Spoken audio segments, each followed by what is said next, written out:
Welcome to today's Explainer. We're jumping straight into a really fascinating story analysis today. The fable we are looking at is called Jesus Changed the Village of Vegetables. Now, on the surface, this might sound like a pretty simple, maybe even quirky little tale. But as we're going to see, it's actually deeply layered with these profound themes about identity, self-worth, and transformation. We're going to explore how one single individual's personal faith can literally act as a spark to ignite a complete community-wide transformation. If you've ever felt like your environment was holding you back, or if you've ever wondered about the actual ripple effect of genuine belief, well, this explainer is going to give you a whole lot to think about. Okay, let's dive right into this. Can one small person change an entire village through their faith? It's a massive question, right? I want you to hold on to that thought as we walk through this story together.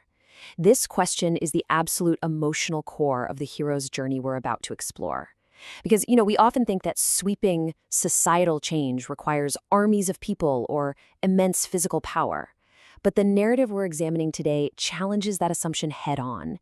It asks us to consider the quiet but immense power of internal conviction. Section 1. Vegetable Town and Tolni. Let's set the stage here. Welcome to Vegetable Town. It's located in this beautiful, vibrant valley. And in this village, all the vegetables walk, talk, and work just like humans do. They've got human-like bodies, but their heads are different vegetables. We're talking carrots, potatoes, onions, bell peppers, broccoli, the whole shebang. And living right in the middle of this town is our protagonist, a small tomato boy named Tommy. But here's the issue. There is a stark contrast between Tommy's physical reality and the societal expectations of Vegetable Town. Tommy is small, and because of that, he's constantly underestimated. In this village, success and worth are entirely tied to your physical appearance and your size. Because society is judging him solely on his exterior, Tommy is just perpetually sad. He feels completely worthless because the community's massive expectations for success leave absolutely no room for someone of his stature. And that brings us to the harsh reality of Tommy's daily life. The other vegetables mock him constantly. They tell him, "You are too small. You can never do anything big." Just let those words sink in for a second. Have you ever felt underestimated like that? Have you ever felt judged by your exterior, your background, or perceived limitations, rather than by the actual size of your heart? Over time, hearing this constantly, Tommy internalizes the bullying. He starts to truly believe that he is useless. The psychological weight of this environment has completely crushed his spirit. Section 2. Jesus' Message of Love. Let's move forward and see how this builds, because every great story has a turning point. One day, out on a path in the village, a brilliant, blinding light appears. Jesus Christ, dressed in white and radiating love and peace, arrives in Vegetable Town with a warm smile. He walks right up to the heartbroken Tommy and says, "Do not be afraid. I created you with love. Your worth is not defined by people's words, but by my love." The emotional juxtaposition here is incredibly powerful. We're contrasting the deep, cynical despair brought on by the village's relentless bullying with the absolute peace and intrinsic, unshakable worth offered by these words. Tommy's eyes fill with tears because, really, for the first time in his entire life, he is being seen for who he is, not what he looks like. And this brilliantly illustrates that Jesus isn't just offering a fleeting moment of comfort to a sad kid. Listen to this promise. "If you believe in me, I will make you what you never imagined." This is a profound call to action. Jesus is offering a life-altering transformation, but it requires something from Tommy. It requires faith. It requires Tommy to actively choose to believe this new narrative over the toxic one the village has been feeding him his whole life. Section 3. Transformation through faith. So Tommy accepts this truth, and what follows is deeply fascinating. We see that Tommy's faith wasn't just some passive feeling. It wasn't just him sitting under a tree feeling better about himself.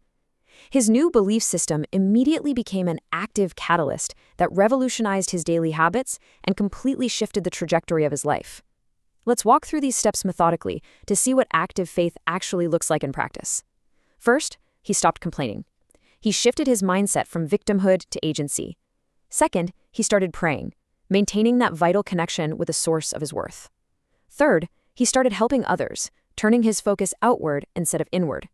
And fourth, he worked hard. True faith, as it's shown in this story, is incredibly action-oriented. And little did Tommy know, these daily actions were building a foundation of character that was about to be severely tested. Section 4. The Challenge of the Fierce Storm. Every period of growth eventually faces a crucible. A dramatic shift hits Vegetable Town, and this external crisis is going to become the ultimate test of Tommy's newfound faith and his newly developed character. Without any warning, a fierce, wildly destructive storm descends upon the valley. The story describes total chaos and fear gripping all the vegetables in the town. Now, what's so crucial to understand here is the great leveling power of a crisis. The storm, it doesn't care if you're a tall carrot or a really broad potato. It does not care about your societal status. The external crisis completely strips away everyone's superficial judgments, leaving them all terrified and paralyzed. Now, what's really interesting here is how Tommy reacts. While everyone else is panicking, Tommy doesn't freeze. Remembering the teachings and the love of Jesus, he springs into action. He moves everyone to safe places. He specifically targets the most vulnerable folks, the children and the elderly, to help them first. And beyond just physical help, he actually gives everyone courage. The tomato boy, who is deemed the weakest and most useless by society, suddenly emerges as the bravest, most capable leader in the town's absolute darkest hour. Section 5. The Transformation of the Entire Village. The storm does eventually pass. The winds die down, the skies clear, and we move into the resolution of our story. But the vegetable town that survives the storm is definitely not the same town that existed before it. As everyone looks around at the safety Tommy secured for them, the village chief steps forward and delivers this profound realization. Today we understand that God looks at the heart, not the outward appearance. This is the exact moment of community-wide awakening. Tommy's personal faith, which fueled his heroic actions, has successfully and completely dismantled the village's long-standing prejudice. They finally see the truth that Tommy learned on the path that day. And Jesus is there, smiling at this beautiful realization. He offers one final, reassuring truth to the village. He who believes in me is never alone. This statement perfectly frames the spiritual anchor of the entire narrative. It explains exactly how Tommy was able to act so selflessly and bravely in the face of that terrifying storm. He drew his strength from the profound knowledge that he was accompanied, loved, and supported by a higher power. So, the crucial point here is the stark contrast. Just look at the difference. Before the intervention of faith, the culture was defined by mocking and judging individuals purely by their physical size. But after Tommy's demonstration of faith and action during the storm, the culture undergoes a complete reset. Now, they love one another, recognizing that because of Jesus' love, every single person and creature is absolutely invaluable. The entire social fabric of Vegetable Town was rewritten. As we look at the moral of the story distilled right from our source text, it summarizes the core takeaway perfectly. People may see your weaknesses, but Jesus sees your potential. If you believe in him, he can change your life.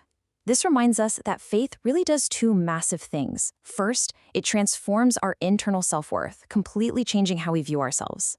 And second, that internal change bleeds out into our actions, which ultimately transforms our external reality and the entire community around us.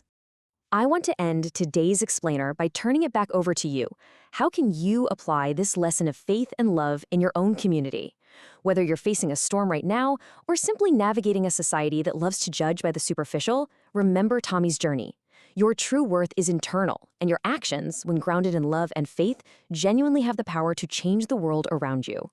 Thank you so much for joining me to explore this wonderful story. Keep learning, keep reflecting, and I will see you next time.